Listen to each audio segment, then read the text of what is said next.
Hello everybody, Morgan here, and today we will be reading Night Guards Chapter 1. It was just past the evening in the land of Equestria, and Hammer and Anvil, personal guards of Princess Luna, were more than a little troubled. They were trotting down the hallway alongside Her Royal Highness, towards Princess Celestia's throne room. "Ah, Your Highness, are you certain this is wise?" Anvil asked. Luna didn't seem quite like herself as of late. She'd been sleeping poorly, that much was obvious, and in no small part due to the incredible 18 hours that she would spend researching and practicing in the Royal Library's Arcane Arts Wing, each day, every day, for the past fortnight. The princess's face was a little gaunt, but her eyes still remained their intense spark of determination, along with a new, burning fierceness that had not been noticed before. He wondered how she was still able to keep going like that. He'd been up keeping watch with Hammer for as long as she had worked, and he was quite sure that he looked nowhere near alert as she did. He glanced at his fellow guards, but could see no apparent weariness. Well, that did not count. Hammer thrived on duty. He'd probably eat it if he could. "Anvil, of all my subjects, you and Hammer are the only ones I would truly consider friends," Luna replied. She stopped and turned to them, beseeching expression that one might have considered unseemly for royalty. "Please support me in this. You've seen the spell and you know it works. This time perhaps my sister will be more willing to consent." Her request was met with silence. Anvil was uncertain of what to say. The last time Princess Luna had a discussion of this nature with Princess Celestia, the request for a temporary equestrian reversal of day and night cycles had escalated into heated debate about interruption of agriculture, shortly before degrading into a verbal spar that he'd been able to hear through the thick oaken doors of the throne room.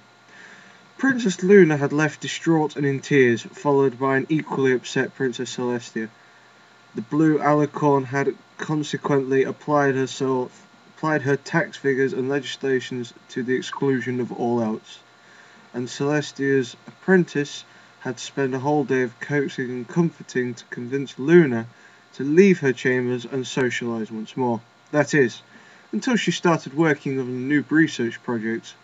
While she could understand her desire for a little appreciation of the night sky, her efforts were beginning to border on obsession. If it was not already, according to palace servants, Princess Luna was sporting a rather short temper in the past few days, snapping at any pony who attempted to interfere with her business or draw her away to engage in what she called frivolous activities. "Well, perhaps," she tenaciously answered. "Yeah. Begging your pardon, but can it not wait for a few days? You've not been resting well, and the spell appears to be really taxing, especially if you cast it all over Equestria." Anger flashed in Luna's face for a moment, and Anvil flinched inwardly, but the fierceness was soon gone and replaced by conviction. "I have waited long enough for this day. My mind is made up. I am merely going to present this compromise to my sister, so you may rest easy in that I'm not going to exert myself until I'm ready." "Yes, Your Highness," Anvil replied. Luna sighed. "Please, not in that tone. Subjects are aplenty, but I have few enough friends in this place." She dipped her head slightly in apology, which would have been scandalous enough for nobility, and said, "I'm sorry. The past few days—" "Wait, how long has it been?" "2 weeks," Hammer supplied. Luna kneaded her forehead with a hoof. "The past 2 weeks have been most harrowing. I'm aware I haven't been myself. All I ask is that you bear with me until this audience is over. When Celestia grants her approval, I promise I will get proper rest. Nevertheless, I thank you for your honesty." She then looked at Hammer. "And what about you? What are your thoughts on this matter?" "My opinion is of no consequence," the guard pony said bluntly. "It is to me," she replied. "And all I want is more than your opinion. I want your advice, if you have any." Hammer seemed taken aback. "I'm just a guard. It would be unseemly for you to seek counsel from me." Luna rolled her eyes. "Very well, be that way," she huffed, raising a hoof and placing it on Hammer's shoulder, saying, "I hereby dub thee Royal Court Jester. Now give me your opinion. Your princess commands it." Anvil could see Hammer's mouth curving into a tiny smile, and instantly realised what he had been up to. He pouted, "Oh, but I wanted to be your court jester. I would make a far more entertaining one than my stone-faced friend here. What with my stunning personality and refined sense of humour? And I certainly have no qualms about giving my opinion, unsolicited or otherwise." "That's exactly why she does not want you as her court jester," Hammer deadpanned. All those years by your side, and I still find you as amusing as mould growing on a cake. You would bore the entire court to tears." He put a hoof on his armoured chest. "Oh, you wound me. It's not that bad, am I? I shed a tear for every worthy jest you make." Anvil frowned. "What? Wait, you never cry." "Exactly," Hammer replied. Hammer somehow managed to look smug and indifferent at the same time. Luna giggled, and Anvil gave a little smile. She returned it and added, "Thank you, I needed that." Before he could shut him up, Hammer said, "'Tis our duty." The princess narrowed her eyes. "Then you spoiled the moment." She chilled. "Allow me, your majesty," Anvil piped up.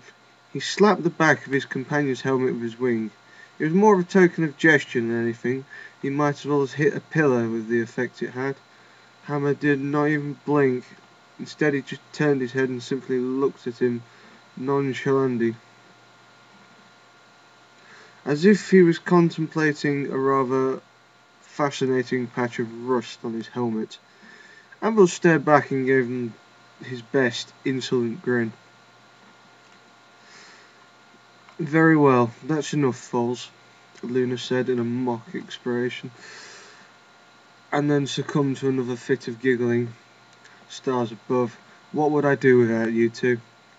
Anvil put a hoof on his chin. "Celebrate, I think.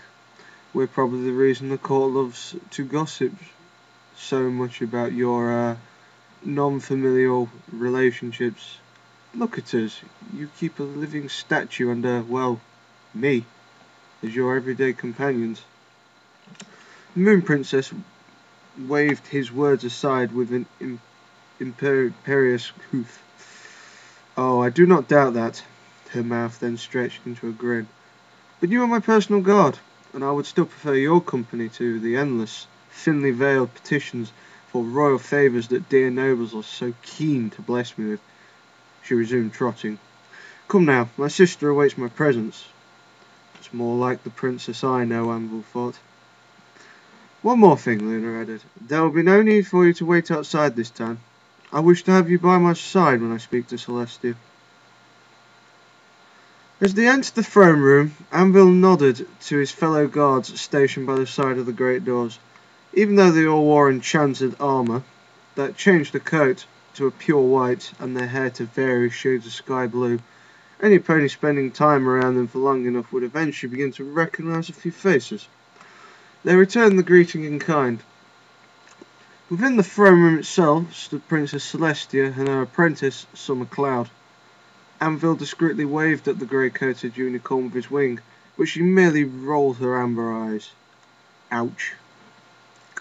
With a little approval, Luna dove right into the matter at hoof, explaining what it was that she intended to do, and asking if she could do it with her sister's blessing. Her sister listened intently, calling for a pause every now and then only to ask a question or two. At some point, the Moon Princess demonstrated her latest spell with the assistance from Summer Cloud, by conjuring up a little potted plant and turning the colour of its leaves into a deep greenish blue. By the end of it, Luna was sweating slightly from her magical exertion, and Summer Cloud appeared a little worn. "There, I did it. Tell you it was possible?" Luna asked, her features still rapt with enthusiasm. Princess Clelestia was silent and looking at no pony in particular, apparently deep in thought that was not a good sign. Anvil could see Luna's enthusiasm was already beginning to wilt. Eventually, the white alicorn gently shook her head, saying, "I'm sorry, sister, but I cannot give you the blessing for this, not today at any rate." Luna closed her eyes and hung her head. "You were right," she whispered. And she did so. Anvil thought he heard the sounds of laughter echoing through the palace walls, a rich, dark laughter that rang with amusement and triumph. When he tried to focus on it, it seemed to fade from his senses. Suddenly he wasn't even sure if he had actually heard it at all, but a quick glance at the others told him that they heard something too. Summer Cloud and Hammer were looking about it in confusion. Princess Clelestia looked as if she'd just seen a ghost, or heard one. Luna was the only one who didn't seem to have noticed. She raised her head, and when she opened her eyes, her face was contorted with anger and frustration, and her fierce eyes were turned towards the regal white alicorn. "Tia, why? Why are you doing this to me?" Luna cried. "All I wanted was a little appreciation for my knight.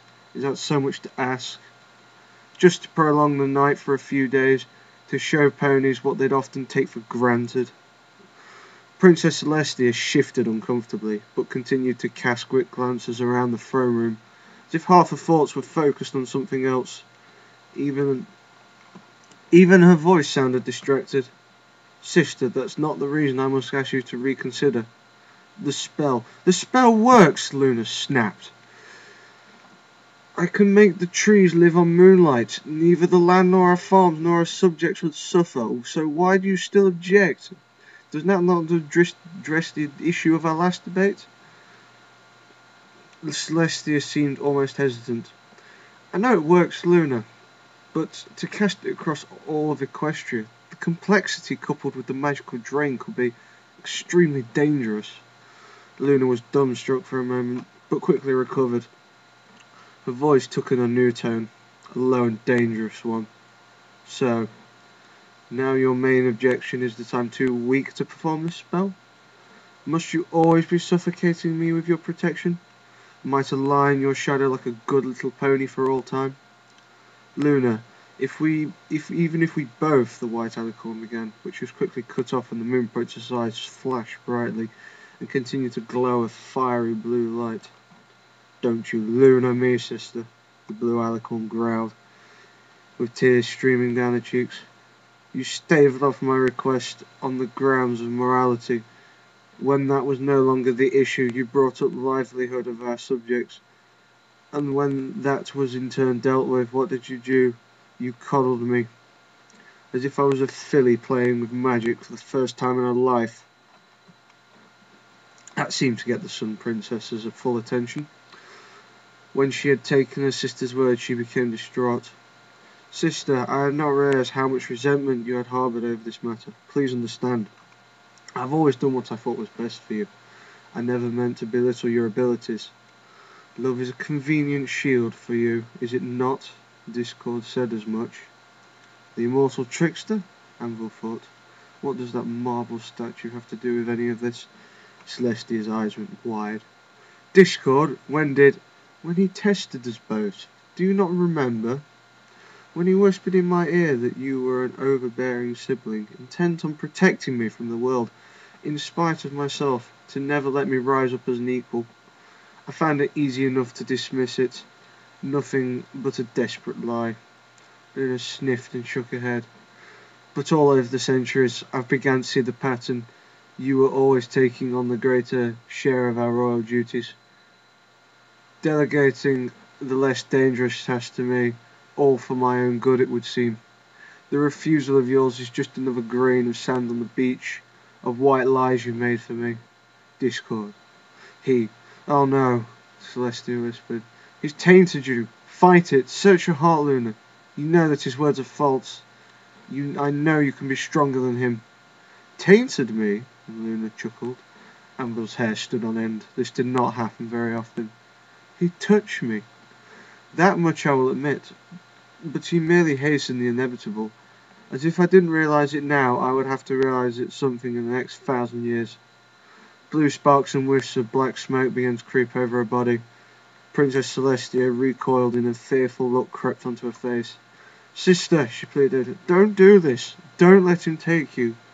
"More don'ts. Always more don'ts," Luna spat. "And no, Discord isn't taking me. This is my choice." Anvil watched with morbid fascination as her mentor trembled and shook. First her entire body changed, growing in size until she was tall as her elder sister. He could hear her bones cracking and grinding as she grew, and the agony on her face revealed how much it must have hurt. Her mane and tail ignited, were quickly consumed in blue flames, only to reappear purple and translucent, and aglow with stars out of the night sky. A blackness began to spread over her coat, snacking over her form like ink spilled in water, until she was entirely jet black, save for a cutie mark. Silvery blue armor plating materialized on her head, chest and hooves, and it was the end of it. Luna hung her head low, with eyes shut tight, drew a deep breath, and let loose a blood-curdling howl of anguish and frustration. When she opened her eyes, they had slit pupils, the sort that might belong to a dragon. As the echoes of the dark alicorn's howl slowly faded, the great doors of the throne room burst open, and Anvil turned to see half-dozen guards rushing in. Their jaws dropped when they finally saw what was before them. Clelestia and her apprentice were dumbstruck as well, and the tears forming in the alicorn's eye. "Oh, horse apples, this can't end well." Princess Luna?" Anvil asked. "I'm here. Worry not," the dark alicorn murmured. She sounded older and more authoritative. "Miss Cloud, run," Princess Clelestia said. "You two, get her to safety." Anvil tried to obey, but his legs refused to move. Summer Clown also seemed to be rooted in place, and when the dark alicorn fixed an imposing gaze on him, he found it difficult to think coherently. "Would you abandon me too?" Luna asked softly. "Does our friendship mean so little to you?" He could think of nothing to say. Princess Luna was his friend, even if she was also royalty. But was this new alicorn the same? Those eyes, they were so different. They were cold and stern and unforgiving, but was that a hint of uncertainty in there as well? He'd often seen troubled looks in her eyes, but she blinked and they were gone. He turned to Hammer for help, but for once, bewilderment was plainly written across his companion's face, and he seemed preoccupied with thoughts of his own. Luna's dark face hardened. "I ask again, whom do you serve?" Hammer shook his head, apparently in an attempt to clear his mind, and said, in his usual calm voice, "My duty is to the Princess of the Night." With that said, Anvil could feel all of their eyes turning on him. Well, you always liked to be in the centre of attention. But that didn't make him feel any better, and it certainly didn't make it any easier. Being a royal guard always meant being loyal to the princesses, but it had never occurred to him when one would have to choose between them. Either way, he was going to be a traitor. The only question was whose sense of betrayal would become more able to bear. He took in a deep breath and exhaled slowly. "I serve you, Princess Luna." The dark alicorn crackled a smile. "Well, there you have it, dear sister. It is said that we were meant to rule together. Does that still hold true for you? Or must I, how shall I put it, take my share of the regency by force?" Princess Clelestia frowned. "Luna, whatever it is you wish to do, let us settle it between ourselves. Do not bring any of our subjects into this quarrel." "You are in no position to set terms," Luna snapped. "It is all or nothing, sister. Equestria will be mine to rule, and the only question is whether you would choose to surrender it peacefully." She snorted, and a jet of blue smoke erupted from her nostrils. "However, I warn you, do not tempt me. I am not in a charitable mood, and the prospect of eternal night grows more attractive with each passing minute. No, I will not let that happen, even if I must arrest my own sister to prevent it," Clelestia intoned. She nodded towards the rest of the guards, and they quickly formed a circle around them. Amber recognised a few faces, and some of them actually looked troubled that they might have to fight friends. But for the most part they made it plain that they had every intention of obeying the White Alicorn. Luna looked swept, her gaze to each of the surrounding guards and chuckled. Oh, please. By the time my personal guard's done with your poor foals, they'll be crying for mercy. These two are more than the match for your paltry dozen. Are we? Anvil was great for the vote of confidence, but he was quite certain that Luna was overestimating their abilities for several miles. Clelestia raised a eyebrow. I do not doubt the prowess of your friends, but do not delude yourself. They cannot defeat this many. Leave them out of this, dear sister. No pony has to get hurt in this quarrel. Killjoy, Luna quipped. But in all seriousness, I am under no delusion. Once I have levelled the playing field. Anvil heard a crack of thunder right before something really hot struck his back. He gasped just as Hammer grunted in surprise. The heat spread into his spine and lanced through his bones. And a second later he felt pain. Ah! He cried. It was as if there was lightning flowing through his veins and the fire spreading over his skin. As he could hear the crick-crack of shifting bones and the sensation spread through his body, he felt restless and full of energy and ready to buck something to pieces. It only lasted a moment though. The sensation faded. Anvil realised that he was crouching and breathing heavily. He began to rise and noticed that his coat was no longer enchanted to look pure white as the guards. He had become an ashen grey. Hammer was staring at him. He too was similarly altered. His eyes were yellow and slit pupils similar to the dark alicorns. The armour had been changed to various hues of silvery purple and midnight blue, and their tails matched the latter. But the biggest change was their wings. They were now dragon-like, having thick membranes stretched between wing fingers and scales in place of feathers. Anvil flapped them experimentally. Yes, they were definitely real. Like them, Luna chuckled. I made them myself. She then shot a smug grin at Clelestia. Still feel confident about the odd sister? Some of the royal guards had looked of horror and disgust on their face.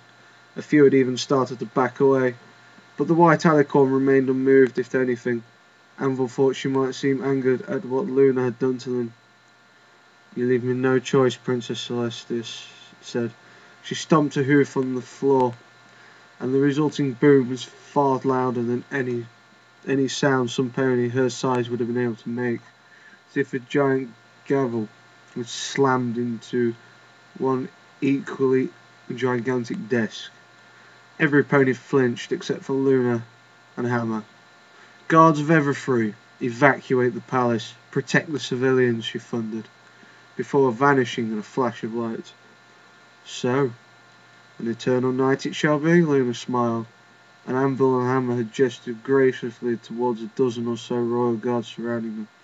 Enjoy yourselves, and meet me in the Tower of Harmony once you're finished with these foals. She too vanished using the teleportation spell, but not before sparing a disdainful glance towards the White Guard. When she was gone, every pony was still for a moment. Anvil stared at his former allies, and they stared back, unsure of what to do. Then one Pegasi, whom he recognised as Hazel Hawk, stepped forward and said, Hammer, Anvil, I don't know what in all of Equestria that creature has done to you, but if that really is you, we can try to have you restored once we've dealt with the threat at Hoof, provided that you come quietly. Anvil and Hammer exchanged looks. No, they replied in unison. Hazel looked as if they'd just said that the moon was green. That creature has a name, Anvil elaborated. Her name's Luna. Be in control, somebody murmured. Now wait, and Anvil began, but before he was abruptly cut off when Hazel roared, Charge! He barely had time to even blink before a guard had reared up, surged forward and rammed his head into his chest. There was enough force behind the blade to send him crashing into a wall, but it was not enough to incapacitate him, even though he was sure that there was a dent in the stonework that would match his form perfectly. It still hurt, but not quite as much as it should have. He raced back to his hooves and realised that Hazel had been the one to attack. The rest were staring at him dumbstruck. Luna really does not fool around with magic. Hazel hits really hard. I should be crying now. Are you quite certain we cannot negotiate the matter? Anvil smiled awkwardly. Of course we can, Hammer stated. He then proceeded to ram Hazel in the same manner. The guards crashed and made his own imprint on the wall, but he did not rise. As if by magic, all doubt disappeared from the face of the royal guard. The world became a blur as Anvil was swarmed by half a dozen armoured Pegasi, receiving bucks from every direction, but there was no more room for thoughts. Anvil lashed out of his wings and bucked at them whenever he came into striking distance. The first three he struck were knocked senseless, and the remainders were quick to switch to a more evasive combat. He took to the air after them, but they had him flanked, and would swoop to land a blow only when he was distracted with something else. In spite of all their efforts, their blows did little more than give him bruises, and they were rapidly losing heart. Mistakes were made, and he made them pay dearly for each one. Eventually, he had only one opponent left. To his credit, the guard did not flee, but instead tried to collide with him mid-air, presumably in a desperate attempt to slam him into the pillar behind his back. Anvil easily dodged his attack and slapped him with a wing hard. The guard promptly slammed onto the floor and skidded several hooves before coming to a halt at the doors of the throne room. Anvil hovered to the door and examined their hoofwork. Pegasus guards lay bruised and battered all over the place in varying states of shock and consciousness. Some were moaning. Hammer was sporting a black eye and panting softly, but otherwise looked more than less unharmed. There were feathers everywhere. He turned to his friend and snapped, horse apples, we might have avoided this. Where in Equestria did you learn to negotiate like that? Hammer shrugged and dusted himself off. Time is short, and you would have talked them half to death before anything could be settled. Before Anvil could have thought of an apt response, shaking his head. Before Anvil could think of an apt response, a shaking voice cried, "What have you done?" It belonged to Summer Cloud. What was expected of us, Hammer answered blandly. A dull thud and a crack of thunder shook the palace. The princesses were fighting somewhere upstairs, and Anvil was certain he knew where. He trotted up to the unicorn and said, "Summer, listen, just leave this place. It's not safe now." "Of course it's not safe. No pony is safe from you two. You've hurt these ponies and they were your friends."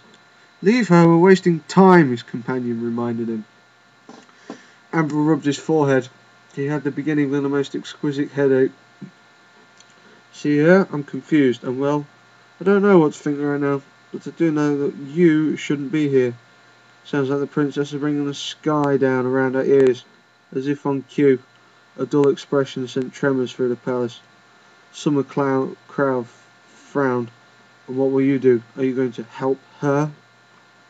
"I don't know. I've betrayed one princess already. Don't think I can betray another." "We have to help Luna." Summer shook her head. "No, you won't," she sang. She leaned forward and touched the glowing horn to his head. The greenish aura around her horn intensified, and for a moment Anvil felt as if something was probing around inside his skull. And then things became truly confusing. He began to see colours and rapid flashes of light that had nothing to do with the illumination within the palace. He scrunched his head tight and attempted to shut out the disorienting display, but quickly realised that he couldn't still see them, or hear them, whatever. Another dull boom reverberated through the palace. It was accompanied by a blinding sensation, burst of colourful light inside his head. He collapsed to the floor, covered his ears. It did no good. His stomach was starting to churn. Anvil heard his friend say, "What the?" just before heard Summer cast another spell. Hammer grunted in surprise and toppled to the floor almost as quickly as he did. "Oh, sweet Clelestia," Anvil moaned. He opened his eyes and instantly regretted it when his stomach tried to empty itself. Stupid light, why won't it stop? all those horribly colourful flashes and streaks and glares somewhere nearby. There came a gurgling sound of some pony decorating the floor of his past meal. "Thank you, cutie mark," Luna Cloud quipped before galloping away. And the sound of her hooves receded, so did the light show inside his skull. Little by little his stomach stopped churning and his sense of balance recovered. Defeated 6 guards each, but beaten by a filly, Hammer half groaned and half muttered as he wiped his mouth and got back onto his hood. "Say no more, we'll never hear the end of it." They made their way through the palace hallways to the Tower of Harmony, gradually progressing from trotting to galloping to flying as they recovered from the nauseating experience. They passed several confused nobles and some servants on the way, but aside from a few mares who screamed at their appearance, nobody attempted to hinder them. Even now and then a tremor would reverberate through the stone and marble palace, as they grew in strength as they approached the base of the tower. As they surged up the stairwell at full flight, Anvil noticed fractures and scorch marks marring the stonework. The princesses were apparently holding nothing in reserve. When they burst into the solar of the massive tower, they found a dumbstruck Summer Cloud sitting on her haunches in shock, staring at the warring alicorns in the centre of the room. The solar was ruined, the walls and floor were cracked and scorched, and some sections had collapsed together, revealing the night sky without. A gust of wind blew in, sweeping up torn books and pages and cinders. Even with the wind, the heat in that place was intense. Anvil was already starting to sweat. He was hesitant to go any closer to the princess, especially with Clelestia's mane ablaze like that. As they watched, a bolt of lightning arced from Luna's horn to strike Clelestia, but the Sun Princess deflected it with a plume of fire from her mane, sending it streaking towards a bookshelf which promptly exploded in splinters and ash. From the look on her face, Anvil could tell the princess was wary. Her shoulders slumped, her legs shook, her chest heaved, and her crown was askew. "Getting tired, sister?" Luna chuckled. "Here, have some more." Another white-hot lightning bolt arced from her horn. Celestia grimaced, but managed to deflect it again. This time the bolt struck the star-scaped dome ceiling and sent bits of painted stone, sparkling gem fragments crumbling to the floor. Both alicorns ignored it. "They're ignoring us too," Anvil realised. "Don't make me," Celestia panted. I don't want to hurt you, Luna." Luna raised an eyebrow in disbelief. "What? Surely you jest. You do know the definition of losing, right? I'll give you a hint. It's what you're experiencing right now." She smiled wickedly. The white alicorn suddenly drew herself up, and for a moment it seemed that all of her wariness had melted away. She glowed almost as bright as the sun, and Anvil had to shield his eyes and squint to see what was happening. Even Princess Luna seemed stunned by the change, worry seizing her brow. "I'd hoped not to resort to this," Clelestia thundered, her voice rippling with energy. "But if the elements of harmony are what it takes to stop you, then so be it." The horn blazed with a fiery light, and 6 brightly coloured gemstones of various shapes broke loose from the sculptured ceiling and began to circle around her. They glowed with an energy that the Sun Princess was suffusing into them, and then they simply fell to the floor and shattered into 1,000 glittering pieces. The Sun Princess's jaw dropped, and all of her wariness seemed to return at once. Her radiance faded and her fire remained snuffed out and reverted to its usual form as she slumped to the floor in shock. What did you do with them?" she gasped. Luna put her hoof over her mouth in a mock surprise. "Oh dear, it seems I've been a very naughty pony," she sniggered. I did. You'll never find them. But how? It pays to plan ahead." "Plan ahead?" Anvil thought. That's not a good sign. But his train of thought was interrupted when Luna fearlessly strode towards the Sun Princess until they were face to face. She smirked and added, "As much as I would like to continue humiliating you in battle, I do so despite having to damage my palace in the process. So I ask, do you yield?" She assumed a more regal pose and began to trot in a slow, triumphant manner around her weakened opponent. You'll get to retain what little dignity you have left, and I get to save on the cost of repairing this place. She glanced around the ruined solar and tapped a hoof on the floor. This thing isn't cheap, you know. There was no answer. The white alicorn didn't even look at her sister. Allow me to sweeten the bitter meal. If you yield, I promise not to banish you from Equestria. Oh, and I'll even leave your silly statue intact. More silence. Fine, Luna huffed. Won't harm any of your subjects either. Not even that pathetic numbskull of a princeling who had the audacity to slap my rump last year. You have my word. Clelestia hung her head. Yes, I yield, she whispered, with downcast eyes. The dark alicorn shook her head. Goodness, even in defeat, you can be such a haggler. Maybe you should be on the managing of all the taxes. The mane stretched out like a fluid curtain and enveloped her sister, glowing a little as it flowed over her body. Then a gust of wind in the tower, and her mane rippled before reverting to its normal length. Clelestia was gone. Summercloud gasped, and then the black alicorn turned her attention to them. Well, Summercloud, my dear sister's apprentice, have you nothing to say? Luna snapped. She was wearing a thin scowl, the sort that could curdle milk. Anvil put a steadying hoof on Summer's shoulder, for it seemed that she was ready to faint, but she only recoiled from his touch and fled down the stairs, taking the steps 2 or even 3 at a time. He called after her, but he knew it was pointless. The way she saw it, she was only fleeing from monsters. 3 monsters in the shape of ponies who had once been pleasant acquaintances, if not friends. It is settled. She has chosen treason, Luna stated. Then she trotted over to Hammer and Anvil, smiling graciously. Well done. I know I chose them wisely when I first selected you as my personal guards. Since it spared his strained mind from thinking for a moment, Anvil gave into his formality and knelt before her, as did Hammer. Long live the princess, they chimed. The dark alicorn gestured upwards with a hoof. Rise, my friends. Tonight you have proven yourselves, and you have earned my trust. Come, there is much to do. We must secure my hold on the kingdoms tonight, beginning with this palace. Those who will not submit to me must be dealt with. She then spread her wings and launched herself into the air, exiting the Tower of Harmony through one of the collapsed sections of the wall. Hammer and Anvil followed suit, and as they soared over the palace grounds, Luna pulled up close and added, Oh, and from this night forward, you may call me Nightmare Moon.